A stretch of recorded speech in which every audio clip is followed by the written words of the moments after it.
Hello friends, I'm Dr. Rashmi. Welcome you to my YouTube channel. We are Studies with Target.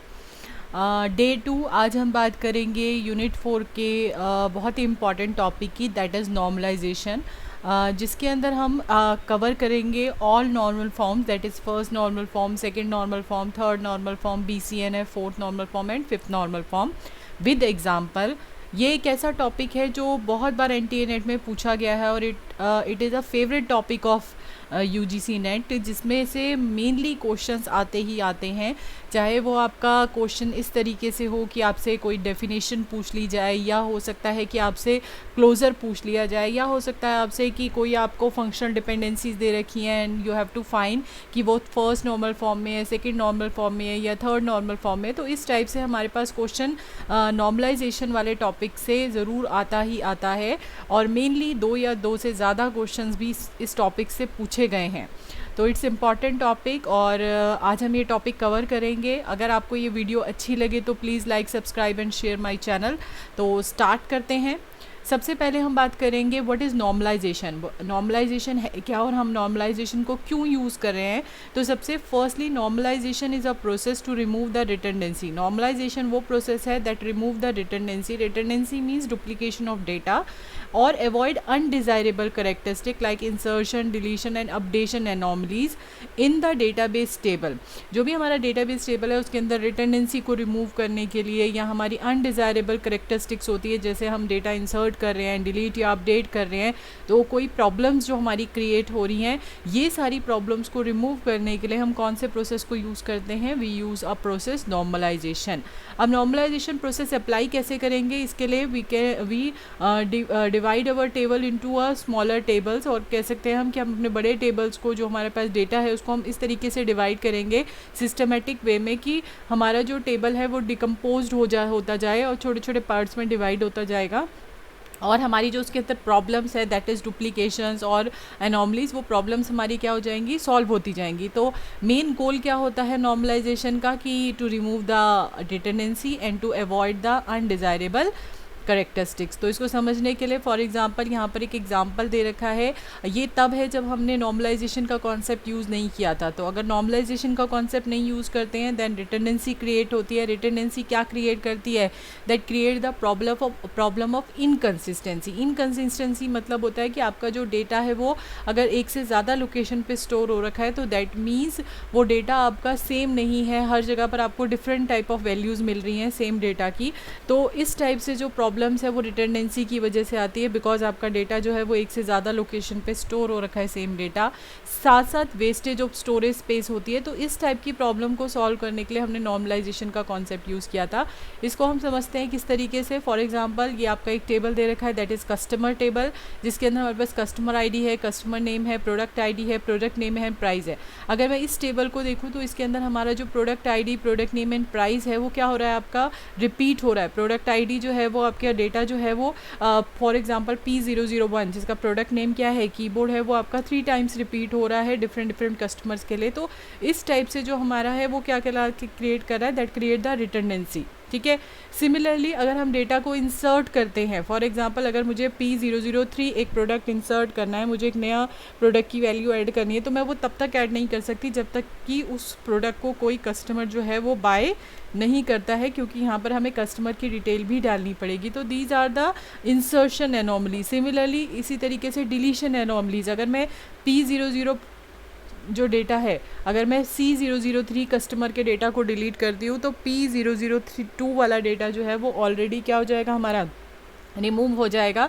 तो इस table के अंदर से, तो that is the deletion anomalies. And similarly हमारे पास होती है अपडेशन एनॉमलीज। दैट मीन्स अगर हम किसी भी डेटा को अपडेट करते हैं, कस्टमर ID को अपडेट कर रहे हैं, तो दैट मीन्स अगर हम उस एक जगह पर अपडेट कर रहे हैं तो हमें दूसरी जगह पर जहाँ पर कि सेम डेटा है वो भी अपडेट करना पड़ेगा, अदरवाइज़ वो क्या क्रिएट करेगा, दैट क्रिएट द इनकन्सिस्टेंसी। और ये जो एनॉमलीज होती है these are the updation anomalies. तो दीज आर द एनॉमलीज, और बेसिकली वी कैन से कि हमारे पास टेंडेंसी की प्रॉब्लम होती है जो हमारी सॉल्व की गई है by using a process called normalization.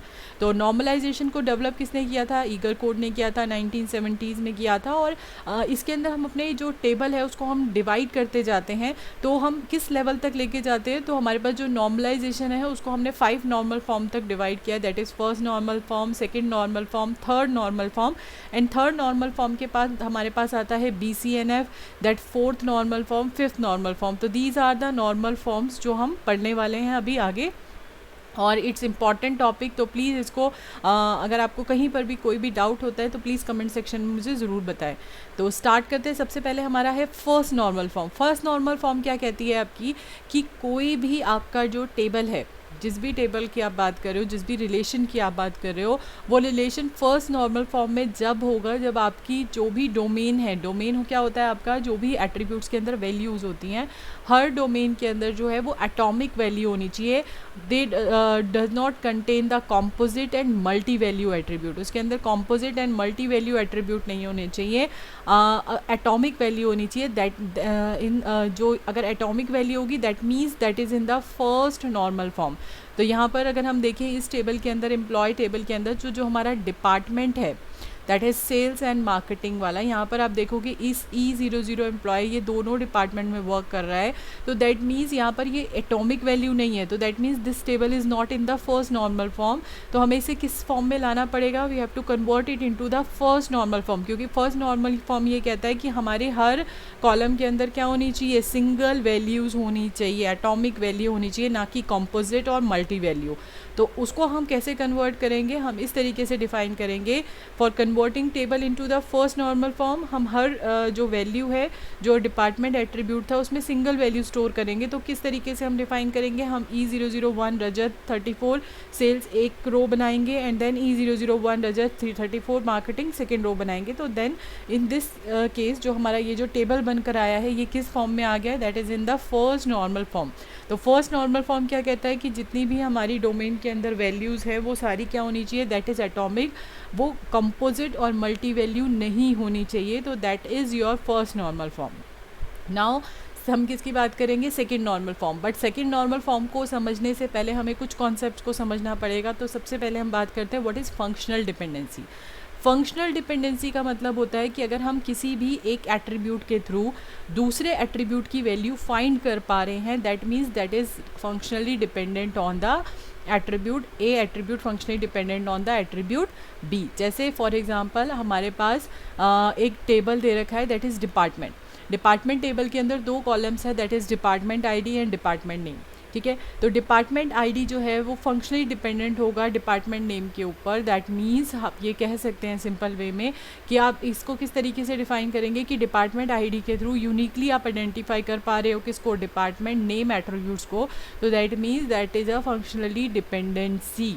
तो ये कॉन्सेप्ट हमें पता होना चाहिए, क्योंकि इसी कॉन्सेप्ट को हम आगे यूज़ करने वाले हैं सेकेंड नॉर्मल फॉर्म में अंदर। इसके अलावा हमारे पास एक कॉन्सेप्ट और जो हम बहुत ज़्यादा यूज़ करते हैं दैट इज़ कैंडिडेट की।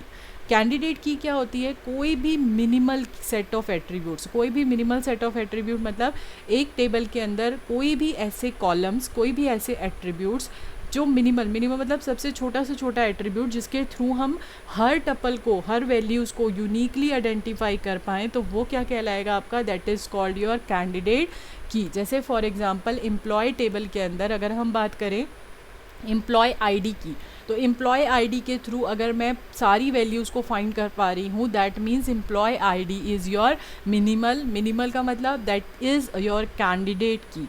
अब किसी टेबल के अंदर हो सकता है कि जो कैंडिडेट की है वो हमारी प्राइमरी की हो, बट ऐसा भी पॉसिबल है कि वो प्राइमरी की ना हो। तो that means a candidate key may और may not be a primary की।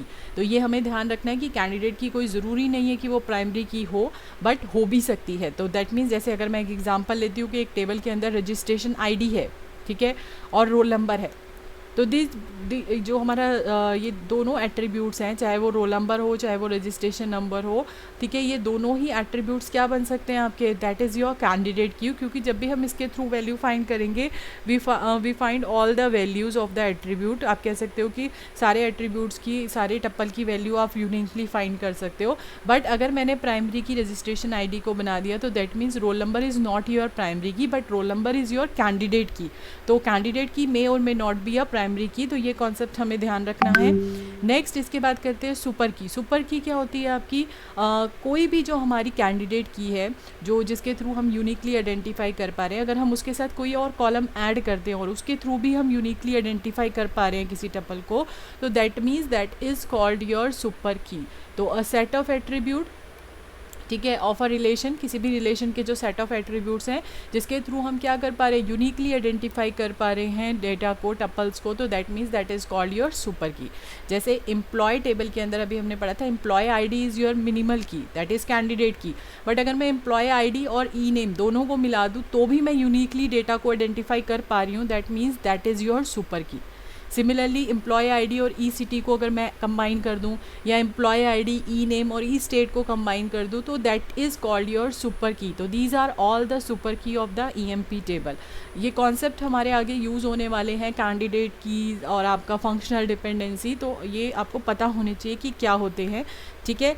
नेक्स्ट अब हम बात करते हैं एक क्वेश्चन जो हमारा इंटरनेट में बहुत बार आ चुका है, पूछा गया है, that is to find the closure of functional dependency. तो फंक्शनल डिपेंडेंसी से अगर हम मुझे क्लोजर फाइंड करना होता है, तो क्लोजर का मतलब क्या होता है, ऑल पॉसिबल डेरिवेशन, या आप कह सकते हो drive complete set of all possible attribute.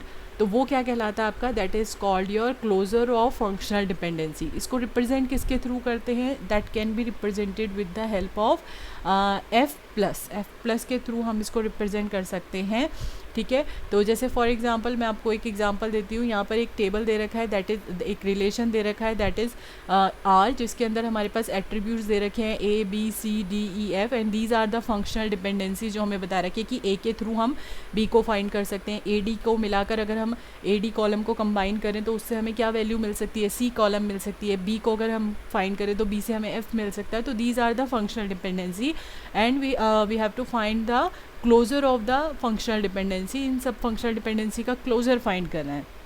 तो उसको फाइंड करने का तरीका क्या होता है, हम इन्हीं फंक्शनल डिपेंडेंसी को यूज़ करके क्लोजर फाइंड करेंगे। तो जैसे अगर मैं ए प्लस का क्लोजर फाइंड करती हूँ, तो ए से हम किसको फाइंड कर पा रहे हैं, ए से बी को फाइंड कर पा रहे हैं। तो दैट मीन्स ए से ए को भी फाइंड कर पा रहे हैं और बी को भी फाइंड कर पा रहे हैं।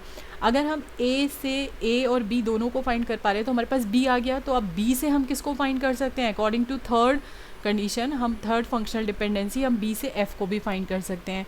और अगर हम बात करें एफ़ हमने फाइंड कर लिया, तो क्या हम एफ़ से कुछ नहीं, हम ए से ही, हमारे पास ए है तो हम ए से ई भी फाइंड कर सकते हैं according to the four.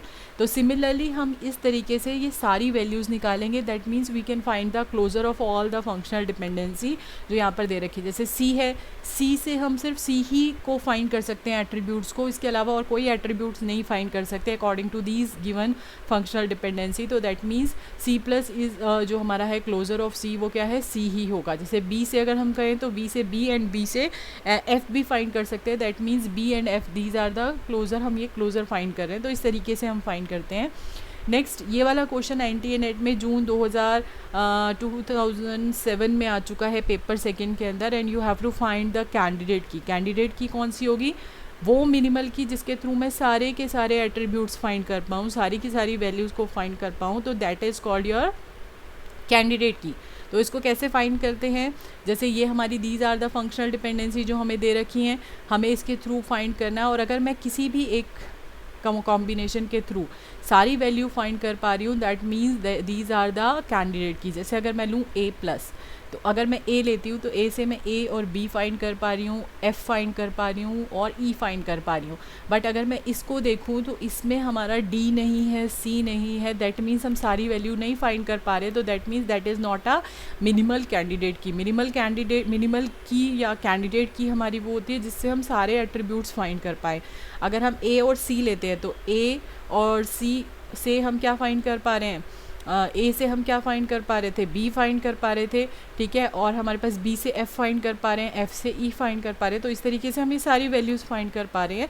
But अगर मैं इसको भी देखूँ तो इसमें हमारा डी एट्रीब्यूट नहीं फाइंड हो रहा, that means this is not your candidate की। अगर मैं ए डी को लेती हूँ तो ए डी से क्या होगा आपका, A D and B. A D से हमारा ए डी तो फाइंड हो ही रहा है, ए डी से हम क्या फाइंड कर सकते हैं, ए से हम बी फाइंड कर सकते हैं, ए डी से हम सी बी फाइंड कर सकते हैं, बी से हम एफ फाइंड कर सकते हैं, ए से हम ई फाइंड कर सकते हैं। तो that means A D plus से हम सारी वैल्यूज़ फाइंड कर सकते हैं। तो that means that is your candidate key. तो ये हमारा क्या बनेगा, कैंडिडेट की। तो इसका करेक्ट आंसर बनेगा सी, दैट इज़ ए और डी।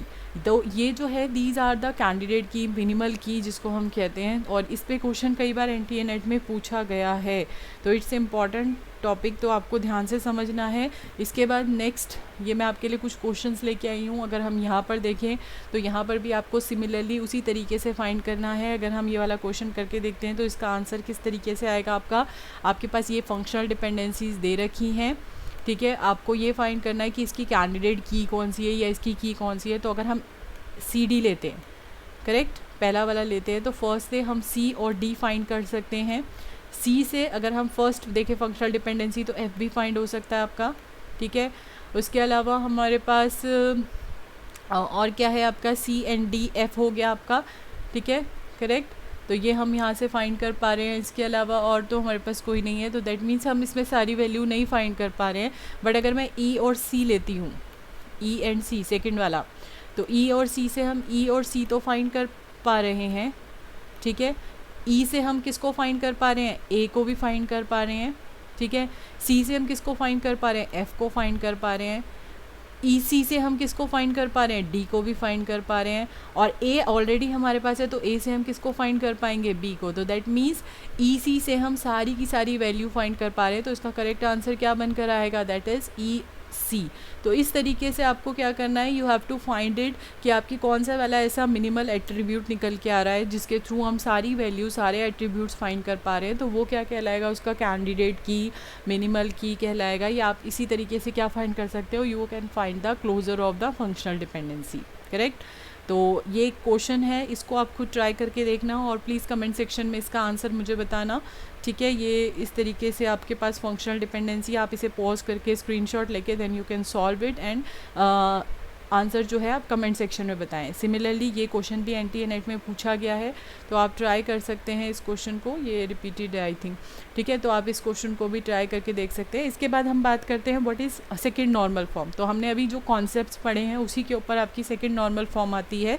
सेकंड नॉर्मल फॉर्म ये कहती है कि कोई भी जो हमारा रिलेशन है वो आपका सेकंड नॉर्मल फॉर्म में तभी हो सकता है, फर्स्टली जो है वो किस में होना चाहिए, आपका फर्स्ट नॉर्मल फॉर्म में होना चाहिए, एज वेल एज उसके अंदर कोई भी पार्शियल डिपेंडेंसी नहीं होनी चाहिए। पार्शियल डिपेंडेंसी का मतलब क्या होता है कि अगर हमारे टेबल के अंदर 3 कॉलम्स है, ठीक है, और आपकी कैंडिडेट की जो है वो ए है, तो दैट मीन्स इसी के थ्रू हम सारे कॉलम्स को फाइंड करें। ऐसा ना हो कि इसके थ्रू हम एक वैल्यू को फाइंड करें, या अगर हमारी कैंडिडेट की 2 एट्रीब्यूट्स को मिलाकर बन रही है, ए बी को, ठीक है, तो ऐसा नहीं होना चाहिए कि ए से हम सी को फाइंड कर पा रहे हैं या ए से हम डी को फाइंड कर पा रहे हैं, ऐसा नहीं होना चाहिए। आपका दोनों को कंबाइन करके ही हमारी वैल्यू हमें फाइंड करनी है। दैट मीन्स पार्शियल डिपेंडेंसी नहीं होनी चाहिए। पार्शियल डिपेंडेंसी अगर एग्जिस्ट करेगी तो दैट मीन्स आपका वो सेकेंड नॉर्मल फॉर्म में नहीं होगा, ठीक है। तो हमें ये ध्यान रखना है, ये सेकंड नॉर्मल डेफिनेशन की, सेकंड नॉर्मल फॉर्म की डेफिनेशन है।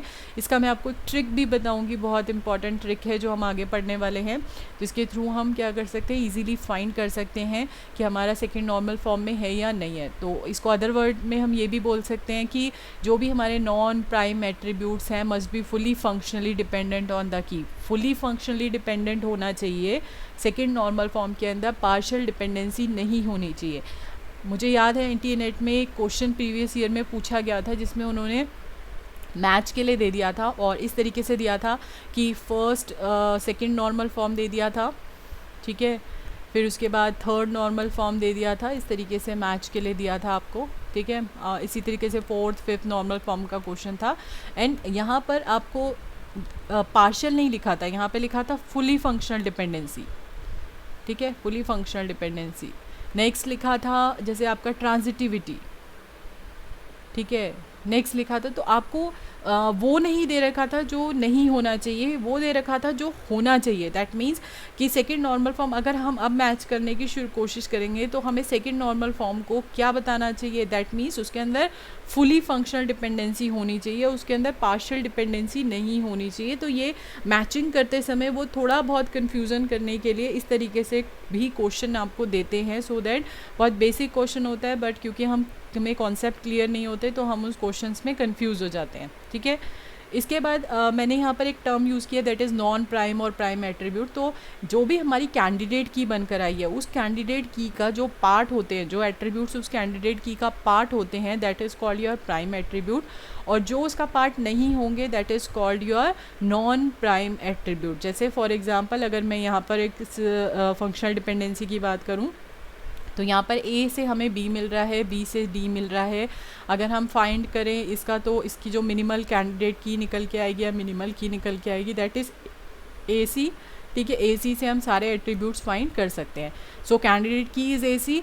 तो इस AC के अंदर इस according to this functional dependency AC क्या कहलाएगा आपका, ये जो A और C एट्रीब्यूट्स हैं, ये A और C कॉलम है जिसको हम क्या कहेंगे that is called your prime attributes, और जो B एंड D होगा that is called your non prime attribute. तो ये हमें ध्यान रखना है कि prime attribute and non prime attributes कौन से होते हैं।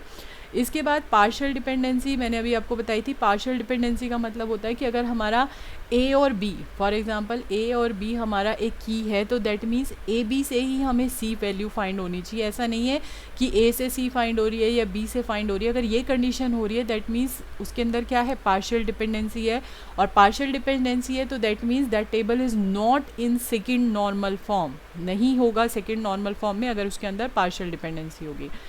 फॉर एग्जाम्पल यहाँ पर हमें एक टेबल दे रखा है employ ID, employ name, project ID, project name. ठीक है, ये सारे इसके अंदर जो कैंडिडेट की है वो दो कॉलम से मिलकर बनी है that is employ ID and project ID. ठीक है, बट अगर हम इसमें अगर ये दोनों हमारे क्या है कैंडिडेट की है that means employ ID and project ID क्या है, हमारे प्राइम एट्रीब्यूट्स होंगे, और employ name and project name क्या होंगे आपके, that is your non prime attribute. ठीक है, तो अगर हम एम्प्लॉय नेम से एम्प्लॉय आईडी से एम्प्लॉय नेम फाइंड कर पा रहे हैं दैट मीन्स ये पार्शियल डिपेंडेंसी क्रिएट कर रहा है, और अगर पार्शियल डिपेंडेंसी क्रिएट कर रहा है तो इसका मतलब ये सेकेंड नॉर्मल फॉर्म में नहीं है। तो हमें इसे सेकेंड नॉर्मल फॉर्म में कन्वर्ट करना पड़ेगा, तो उसके लिए हम इसे डिवाइड कर देंगे दो टेबल्स के अंदर, सो दैट इसके अंदर जो हमारी पार्शियल डिपेंडेंसी की प्रॉब्लम है वो सॉल्व हो जाए और वो रिमूव हो जाए, और जो हमारा टेबल है वो किस में आ जाए आपका, that is in the second normal form. ठीक है, करेक्ट। तो ये हमारा है। अब इसका ट्रिक क्या होता है, ट्रिक किस तरीके से है, तो ये इसका ट्रिक है, सॉरी यहाँ पर सेकेंड नॉर्मल फॉर्म है आपका। ट्रिक क्या कहता है कि अगर हमारी जो फंक्शनल डिपेंडेंसी दे रखी है और उस फंक्शनल डिपेंडेंसी में हमारे पास एक तरफ प्राइम एट्रीब्यूट है और अगर दूसरी तरफ नॉन प्राइम एट्रीब्यूट है, अगर ये कंडीशन होती है तो आपका टेबल कभी भी जो है वो सेकेंड नॉर्मल फॉर्म में नहीं होगा। If this condition satisfy then it is not in the second normal form. आपका जो टेबल है वो सेकेंड नॉर्मल फॉर्म में नहीं होगा। दैट मीन्स जैसे अगर हम यहाँ देखें तो यहाँ पर अगर हमें कोई भी फंक्शनल डिपेंडेंसी दे रखी है कि अगर ये हमारा A और B था, यहाँ पर A भी क्या था कैंडिडेट की, C क्या है नॉन की एट्रीब्यूट था, नॉन प्राइम एट्रीब्यूट था। तो यहाँ पर अगर हम देखें तो हमारी ये कंडीशन अगर होल्ड हो रही है, क्या है यहाँ पर प्राइम एट्रीब्यूट, यहाँ पर non prime attribute, that means ये जो टेबल है वो आपका सेकेंड नॉर्मल फॉर्म में नहीं होगा। यही मैंने आपको बोला है कि सेकेंड नॉर्मल फॉर्म में वो कब नहीं होगा, जब ये कंडीशन आपकी सेटिस्फाई होगी। अगर यहाँ पर नॉन प्राइम है, यहाँ पर नॉन प्राइम है तो नो प्रॉब्लम, बट अगर यहाँ पर प्राइम है और यहाँ पर नॉन प्राइम एट्रीब्यूट है दैट मीन्स ये कंडीशन सेटिस्फाई हो रही है और आपका टेबल कभी भी जो है वो सेकेंड नॉर्मल फॉर्म में नहीं होगा। तो ये हमें ध्यान रखना है, it's important. Next third normal form क्या होती है, थर्ड नॉर्मल फॉर्म कोई भी रिलेशन जो है वो थर्ड नॉर्मल फॉर्म में होगा if it is in the second normal form. Firstly वो सेकेंड नॉर्मल फॉर्म में होना चाहिए, as well as there should no transitive dependency. Transitive dependency नहीं होनी चाहिए। दैट मीन्स कि अगर हमारे पास एज से हम B एट्रीब्यूट फाइंड कर रहे हैं, ठीक है, B से C एट्रीब्यूट फाइंड कर रहे हैं, अगर ये दो फंक्शनल डिपेंडेंसीज दे रखी है तो ऐसा नहीं होना चाहिए कि हम A से क्या फाइंड कर पाएँ, C फाइंड कर पाएँ। अगर ये कंडीशन होती है दैट मीन्स वो ट्रांजिटिव डिपेंडेंसी है, और हमारा थर्ड नॉर्मल फॉर्म कहता है कि ट्रांजिटिव डिपेंडेंसी नहीं होनी चाहिए। तो ये हमारी थर्ड नॉर्मल फॉर्म है।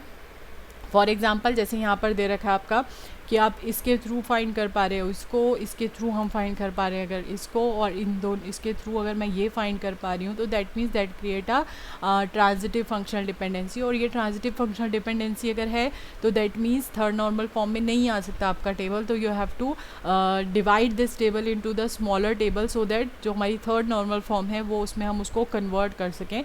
तो हमने इसको डिवाइड कर दिया उनके पास MID और LID में, और सेकंड ले लिया LID और DVD प्राइस के अंदर। तो अब हमारा जो है this table is in the third normal form.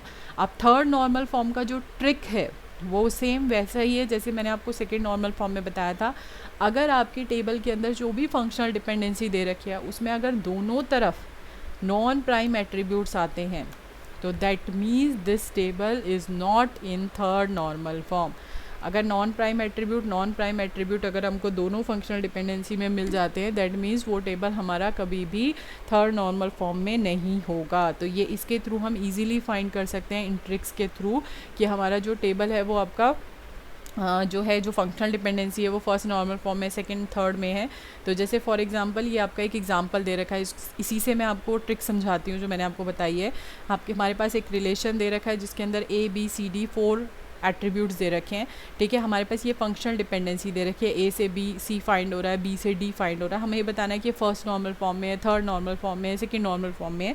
तो अभी मैंने आपको बताया था कि हमें सेकंड नॉर्मल फॉर्म की कंडीशन क्या होती है, अगर हमारे पास एक तरफ प्राइम एट्रीब्यूट और दूसरी तरफ नॉन प्राइम एट्रीब्यूट वाली कंडीशन है, अगर ये कंडीशन है तो दैट मीन्स वो टेबल आपका सेकंड नॉर्मल फॉर्म में नहीं है, ठीक है। वो रिलेशन आपका सेकंड नॉर्मल फॉर्म में नहीं है। लेकिन यहाँ पर अगर हम देखें तो हमारे पास अगर मैं इसको इसके थ्रू फाइंड करूँ कैंडिडेट की, तो हमारी कैंडिडेट की निकल के आएगी AB, ठीक है, जिसके थ्रू हम सारी वैल्यूज़ फाइंड कर सकते हैं ABCD। तो दैट मीन्स AB हमारी क्या है, कैंडिडेट की है। अगर ये कैंडिडेट की है दैट मीन्स A और B हमारे क्या हो गए, प्राइम एट्रीब्यूट्स, ठीक है, और C और D क्या हो गए हमारे, that is your non prime attribute, ठीक है। तो अगर मैं यहाँ कंडीशन देखूँ तो इस फंक्शनल डिपेंडेंसी में तो साफ साफ सामने दिख रहा है कि आपका जो A है वो प्राइम एट्रीब्यूट है, C क्या है, नॉन प्राइम एट्रीब्यूट। ये कंडीशन सेटिस्फाई हो रही है, दैट मीन्स इसका आंसर क्या होगा, it is in the first normal form but not in the second normal form. ये सेकेंड नॉर्मल फॉर्म में नहीं होगा आपका। तो ये इस तरीके से हम ईजिली फाइंड कर सकते हैं इस ट्रिक के थ्रू। नेक्स्ट एक क्वेश्चन और देख लेते हैं आपके पास। यहाँ पर हमारे पास क्या दे रखा है कि हमारे पास एक फॉर एग्जांपल यहाँ पर हमारे पास बुक और कलेक्शन करके दो टेबल्स दे रखे हैं, दो रिलेशंस दे रखे हैं, और ये हमारी कुछ फंक्शनल डिपेंडेंसी दे रखी है। और हमारे पास ये भी डिफाइन कर रखा है कि जो ऑथर और टाइटल है वो हमारी क्या है, that is your candidate key. तो दैट मीन्स ऑथर और टाइटल क्या है, हमारे प्राइम एट्रीब्यूट है, ठीक है। और रेस्ट ऑफ इसके अलावा जितने भी हैं, चाहे वो कैटलॉग नंबर है, पब्लिशर है, ईयर है, प्राइस है, these are your prime non prime attribute, these are the non prime attribute. अब हमें चेक करना है कि हमारा जो है ये टेबल सेकंड नॉर्मल फॉर्म में या थर्ड नॉर्मल फॉर्म में है। तो किस तरीके से पता करेंगे, मैंने आपको कंडीशन बताई थी कि अगर प्राइम एट्रीब्यूट है और सेकंड तरफ क्या है आपका नॉन प्राइम एट्रीब्यूट है, तो दैट मीन्स वो सेकंड नॉर्मल फॉर्म में नहीं होगा, ठीक है। तो यहाँ पर हम चेक करते हैं टाइटल, टाइटल क्या है हमारा, that is your prime attribute,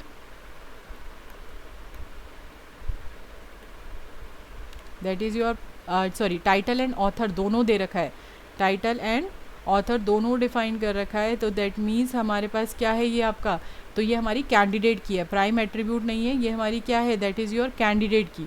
तो अगर कैंडिडेट की दे रखी है और यहाँ पर हमारा क्या है नॉन प्राइम एट्रीब्यूट है, तो कंडीशन हमारी सेटिस्फाई नहीं हो रही है। तो दैट मीन्स ये ठीक है, ठीक है, हमारा सेकंड नॉर्मल फॉर्म में हो सकता है। क्यों, क्योंकि हमारी कंडीशन ये कहती है कि यहाँ पर प्राइम एट्रीब्यूट होना चाहिए, बट यहाँ पर क्या आ रहा है आपका कैंडिडेट की आ रही है। नेक्स्ट हम सेकंड में देखते हैं, कैटलॉग नंबर क्या है आपका, नॉन प्राइम एट्रीब्यूट, और सारे क्या हैं यहाँ पर, that is your title, price, these are the prime and non prime attribute का कॉम्बिनेशन। तो दैट मीन्स ये भी आपकी कंडीशन क्या हो रही है, ठीक है, इससे भी हमारा सेकंड नॉर्मल फॉर्म में हो सकता है। थर्ड हम देखते हैं पब्लिशर, टाइटल, ईयर, तो ये हमारा क्या है, दीज आर द आपका combination of non prime attribute and, और यहाँ पर क्या है आपका, that is your non prime attribute. तो ये भी कंडीशन, तो that means second normal form में आपका हो सकता है। अब हम चेक करते हैं थर्ड नॉर्मल फॉर्म की। थर्ड नॉर्मल फॉर्म कहती है कि नॉन प्राइम दोनों तरफ नहीं होने चाहिए, ठीक है।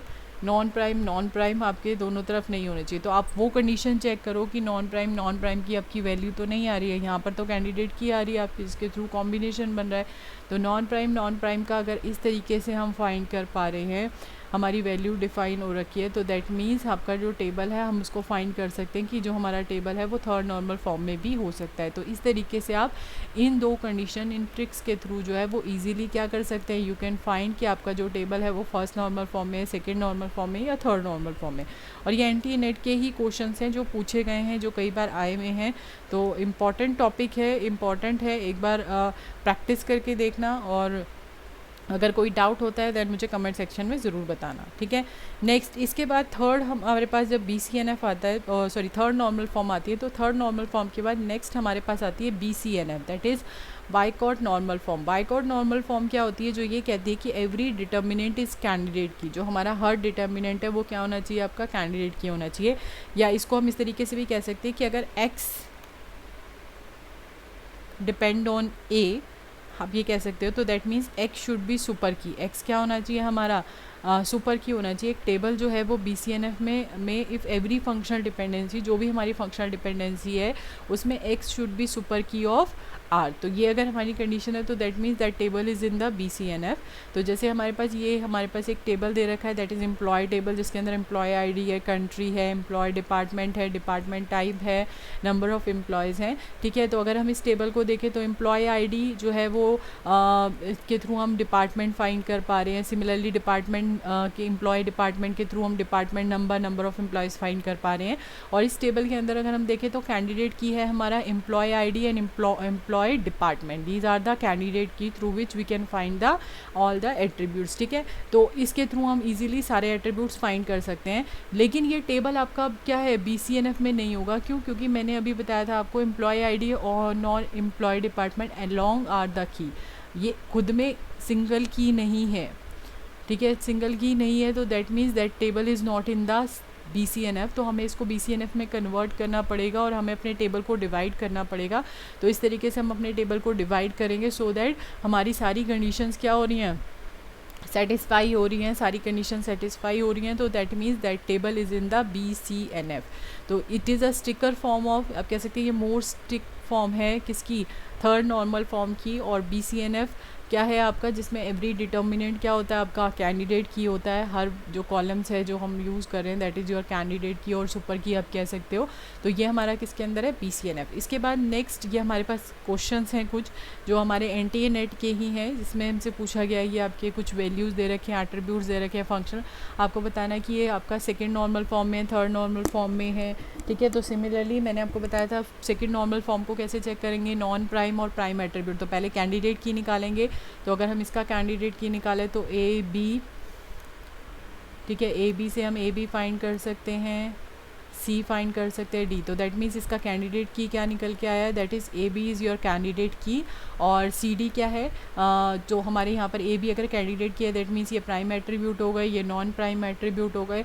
अब हमें चेक करना है कि कहीं पर कोई ऐसी कंडीशन सेटिस्फाई हो रही है। तो अगर हम सेकेंड नॉर्मल फॉर्म को देखते हैं तो सेकेंड नॉर्मल फॉर्म की कंडीशन सेटिस्फाई हो रही है थर्ड नॉर्मल फॉर्म की।